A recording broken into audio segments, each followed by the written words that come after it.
siklus kehidupan yang berbeda, terkadang hal demikian akan mempengaruhi kita kembali, akan membuka memori lama kita kembali. Maka ada dua hal yang kita pelajari dari firman Tuhan pagi hari ini, kekuatan di dalam Tuhan.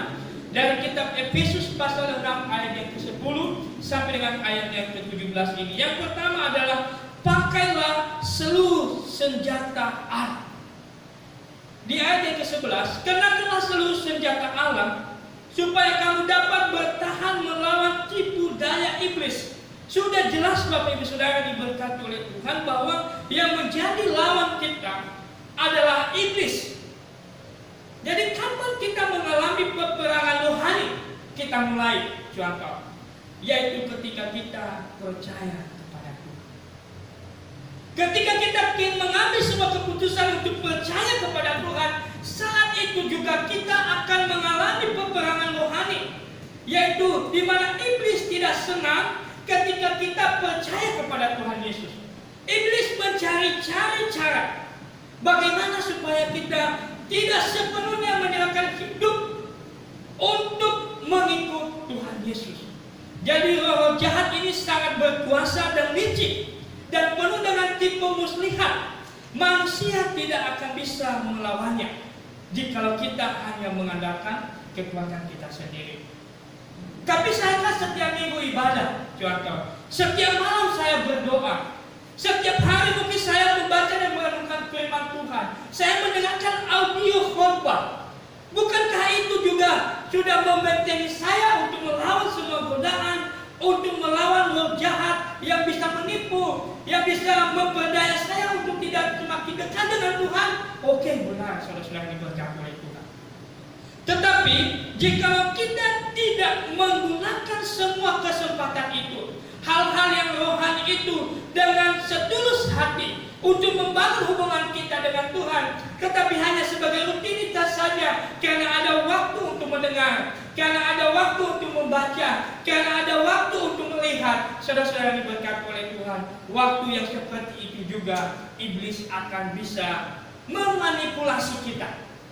Supaya apa? Supaya hati saya dan Bapak Ibu tidak benar-benar tulus, tidak benar-benar memberikan sejujurnya untuk bisa kita melawan setiap godaan ini. Ayat yang ke-13. Sebab itu ambillah seluruh perlengkapan senjata Allah supaya kamu dapat mengadakan perlawanan. Saudara-saudara diberkati oleh Tuhan Yesus Kristus. Di sini dikatakan bahwa menggambarkan pertandingan atau sebuah perlawanan, maka harus ada yang namanya bertahan dan juga harus ada yang namanya menyerang. Jadi kita bertahan artinya Bapak Ibu Saudara diberkati oleh Tuhan, kita sudah melengkapi diri kita, kita sudah mengisi kehidupan kita dengan kebenaran-kebenaran firman Tuhan. Kita sudah kokoh di dalam iman kita, kita sudah kuat di dalam iman kita, berarti kita sudah mengisi diri kita. Kita sudah mengisi hidup kita sehingga ketika ada musuh, ketika kita berada dalam situasi yang sulit, kita ditipu oleh iblis, kita diperdaya oleh iblis, kita bisa melawan dia, kita bisa kuat. Oleh karena itu Bapak Ibu Saudara diberkati oleh Tuhan, maka aspek bertahan dan menyerang ini merupakan satu kesatuan. Tidak cukup kita hanya memahami dan mengetahui firman Tuhan, tetapi kita juga harus melawannya. Supaya apa Bapak Ibu Saudara diberkati oleh Tuhan? Supaya musuh yang ada di sekitar kita tidak bisa mempengaruhi hidup kita. Saya percaya Bapak Ibu Saudara diberkati oleh Tuhan, setiap godaan yang sekarang ini pasti hal-hal yang menarik saudara-saudara diberkati oleh Tuhan. Mungkin kita yang punya suami dan istri, mungkin kita punya teman lama, akan aku hanya WA tanya kabar tentang dia, tanya pekerjaannya, kan gak ada masalah. Tetapi karena tidak ada masalah, terkadang ketika ada persoalan dengan istri, kita mulai curhat dengan dia, kita sudah mulai cerita dengan dia, itu adalah godaan. Jikalau kita tidak bertahan, tapi kita juga tidak menyerah, akan menguasai hati dan pikiran kita dan terbuka dengan keadaan yang ada. Demikian juga Cece, Meli, Eli yang ada di kantor juga. Aku kan sudah sabar contoh, aku sudah senyum, tetapi kali ini aku harus hajar dia. Tapi kita menghajarnya dengan cara apa dulu gitu ya? kah? Atau dengan kata-kata yang kasar kah? Nah itu namanya perlu kita membangun hubungan tadi dengan Tuhan. Kita sudah bertahan, sudah sabar, tetapi kita menyerang dia, kita mau menyampaikan sesuatu kepada dia, tetapi dengan bahasa yang penuh kasih sayang. Mungkin dia tidak mengerti bahasa tubuh kita, tetapi dengan kita menyampaikan, baru dia berhenti. Ya, itu bisa terjadi Bapak Ibu Saudara yang diberkati oleh Tuhan jika kita sudah mengisi kehidupan kita tadi. Nah itu yang namanya ada kekuatan di dalam Tuhan. Oleh karena itu Bapak Ibu Saudara yang diberkati oleh Tuhan Yesus Kristus. Jadi kenapa kita harus kuat di dalam Tuhan? Karena kenapa? Karena di luar aku kamu tidak dapat berbuat apa-apa. Yohanes pasal 15 ayat yang kelima. Di luar Tuhan kita tidak bisa berbuat apa-apa. Masa sih saya bisa berbuat apa-apa kok? Saya bisa memberikan ini, saya bisa melakukan ini. Oke, itu kamu bisa melakukan itu. Tetapi apa yang kamu lakukan itu sudah menyenangkan hati Tuhan. Apakah yang kamu lakukan itu sudah memberikan kekuatan di dalam dirimu? Itulah yang disebut oleh Tuhan, di luar aku kamu tidak bisa berbuat apa-apa. Kamu tidak bisa sabar kalau di luar aku. Kamu tidak bisa mengasihi dengan setulus hati kalau kamu di luar aku. Kamu tidak bisa mengampuni dengan sepenuh hati kalau kamu berada di luar aku. Kamu bisa mengampuni, bisa, tetapi kamu masih memberikan perhitungan 1, 2, 3, 4 kali. Jikalau dia kembali lagi, aku hajar dia. 2 sampai 3 kali saya sudah senyum sama dia, jangan coba sampai ke 4 kali. Senyum pun tidak akan saya akan berikan sama kamu. Jangan senyum bertemu dengan kamu pun saya tidak akan bisa bertemu dengan kamu. Saudara-saudara diberkati oleh Tuhan, itu adalah hidup di luar Tuhan. Tetapi kalau kita hidup di dalam Tuhan, kita mau berkorban di dalam Tuhan, kita mau menderita. Karena kenapa? Lewat setiap penderitaan, lewat setiap pengorbanan kita, jikalau itu menyenangkan hati Tuhan, 1, 2, atau berapa kali pun Tuhan pasti akan memberkati. Sedikit demi sedikit pasti juga Tuhan akan menguatkan kita. Oleh karena itu Bapak Ibu Saudara yang diberkati oleh Tuhan, ini pun juga tidak hanya berlaku kepada kita semua yang ada di sini. Kami juga sebagai hamba Tuhan perlu juga kami mengisi kehidupan kami. Dan ini perlindungan kita bersama. Bagaimana kita kuat di dalam Tuhan. Yang kedua Bapak Ibu Saudara yang diberkati oleh Tuhan. Yang pertama tadi, pakailah seluruh senjata Allah. Yang kedua, tetaplah kuat. Pasti kita tidak senang jika orang berkata, kamu ini lemah ya, kamu ini mudah putus asa ya, kamu ini mudah tergoda ya, kamu ini tidak ada daya juang ya, kamu ini kok tidak ada ide ya. Saya tidak percaya. Ranto pun tidak senang jika dibilang demikian.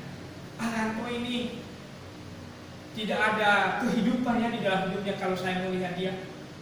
Tidak ada masa depan. Tidak ada masa depan. Sudah pasti kita tidak senang dalam hal seperti itu. Karena kenapa? Itu secara manusia, secara logika, kok sampai dia ngomong seperti itu? Kok dia bilang, kamu ini mudah pasrah ya? Kamu ini tidak ada kekuatannya. Loh, dari mana dia tahu saya tidak ada kekuatan? Saudara-saudara diberkati oleh Tuhan. Poin yang kedua ini adalah tetap kuat. Jikalau kita tadi sudah memakai senjata Allah, maka kita tetap kuat. Hari ini mungkin kita sudah kuat, tetapi besok mungkin kita lemah. Besok kita kuat, besoknya kita lemah. Saudara diberkati oleh Tuhan, tapi firman Tuhan dalam hal ini mengingatkan kita bahwa baik atau tidak baik waktunya, kita harus tetap kuat. Jangan lemah, jangan pasrah, jangan ikuti keadaan dunia. Kamu beda di dalam dunia, walaupun kamu ada di dalam dunia, tapi hidupmu beda dengan dunia ini. Oleh karena itu kamu tetap kuat. Kamu dihina, kamu ditolak, kamu tidak dianggap, kamu tetap kuat. Tidak dihargai pekerjaanmu, tidak diberikan jempol dengan semua yang kamu lakukan, kamu tetap kuat. Jangan kendor. Aku sudah melakukannya, nggak ada jempol sekalipun. Ya sudahlah, besok aku tidak melakukannya lagi. Saudara-saudara diberkati oleh Tuhan, itu manusia duniawi. Tetapi kita sudah ada di dalam Tuhan, kita tidak mencari nilai-nilai itu semua. Karena yang Tuhan mau, kamu harus kuat. Karena kenapa? Karena lawanmu bukan hanya yang kelihatan, tetapi yang tidak kelihatan juga. Oleh karena itu Bapak Ibu Saudara yang diberkati oleh Tuhan, makanya di ayat yang ke-16, dalam segala keadaan pergunakanlah perisai iman, sebab dengan perisai itu kamu akan dapat memadamkan semua api dari sejarah. Tapi kalau kita lemah, kalau kita pasrah, maka iblislah yang menguasai hidup kita. Hidup lama kita lah yang menguasai hidup kita. Tapi kalau kita kuat di dalam Tuhan, bersama Tuhan saya pasti bisa. Maka semua godaan itu, walaupun berat kita menjalani hidup, walaupun tidak ada harapan di depan kita melihat, tetapi jikalau Tuhan yang campur tangan, Tuhan akan membuka jalan. Pasti juga Tuhan akan memberikan sukacita. Amin semuanya. Mari kita bersatu dalam doa. Bapa di surga, terima kasih untuk firman Tuhan pagi hari ini yang sungguh memberkati kami. Kekuatan kami hanya ada di dalam Tuhan. Tuhan, banyak godaan, banyak hal yang membuat kami tertipu di dalam dunia ini. Manusia lama kami mungkin, orang-orang di sekitar kami mungkin bisa memunculkan keadaan yang lama kami. Tapi pagi hari ini firman Tuhan mengingatkan kami supaya kami memakai semua senjata, memperlengkapi hidup kami, mengisi hidup kami, sehingga ketika ada lawan, sehingga ketika ada musuhan, kami tidak mudah dikalahkan, kami tidak mudah menyerah, kami tidak mudah putus asa. Firman Tuhan mengingatkan kami supaya kami tetap kuat, karena kami punya Allah, punya Bapa, Allah yang berdaulat di dalam kehidupan kami, sumber kekuatan kami yang tidak pernah meninggalkan kami. Seluruh jemaat kami, teman-teman yang sudah mengenalkan kami di dalam pekerjaan mereka, baik di kantor maupun di rumah mereka kerjakan setiap pekerjaan, kiranya mereka tetap kuat, kiranya mereka tetap berpengharapan kepada Tuhan. Sekali lagi kami berdoa untuk orang tua kami itu Sabtu kemarin menjalani kemo pertama.